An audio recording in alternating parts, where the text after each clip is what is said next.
Welcome back to Obscura Lens. I am back in room 202. You might be wondering why we are back here. We've already completed this part, but there was just something a little bit more about the butterfly moth thing that I wanted to explore after playing the game.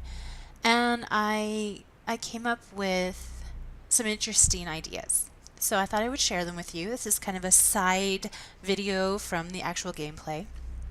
All right, so while we were in here last time, one of the things I noticed was the theme of red and green.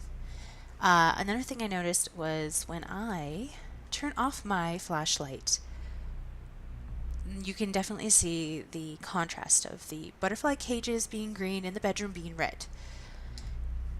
Cool? Cool beans. Okay, so let's go into the bedroom. The bedroom being a place of rest, a place of intimacy, and isn't that kind of what this is all about? I mean, James is here because he lost his wife. And what is more intimate than a marriage and losing a spouse or a loved one? So, I dug a little deeper and I found a lot of information. Apparently, this whole game, which I never realized this before, has the theme of red and green. It has a lot of themes, but that's one of the ones I didn't notice. And another thing I didn't notice until now is if you take a look up in the top right corner, there is a black butterfly kind of etched on the wall above the hole there. I don't know, it's just a nice little thing to notice. Anyway, back to my point. The thing that I found significant after all my research was that when we turn the light off, the butterfly bedroom becomes red, and when we turn the light on, it's green.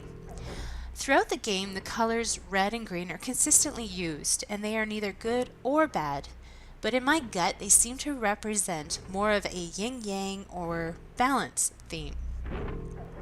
Hear me out. Red and green are complementary colors.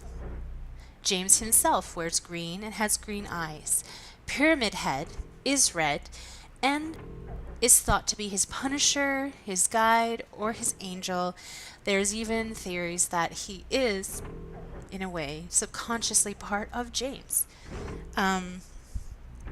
He doesn't let James stray from his mission, and he never tries to kill him unless James tries to get off his path of whatever he's trying to accomplish here.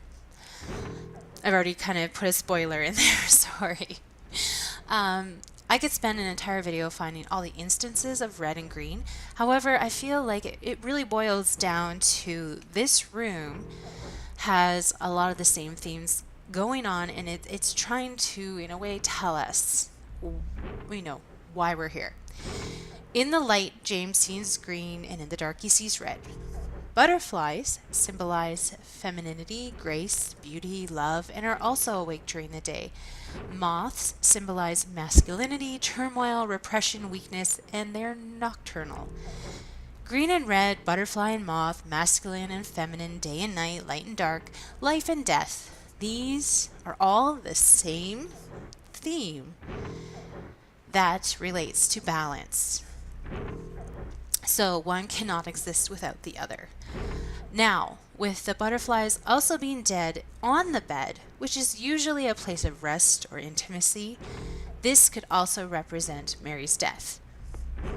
So we have butterflies dead on the bed, moths are flying around. So with all the events that have led James up to this moment, my concluding thought to this room and what the developers are trying to tell us is that James is trying to find balance. And these are all symbols of balance. Not good and bad, but balance. Thanks for listening, and I promise the next video we will get back to the game.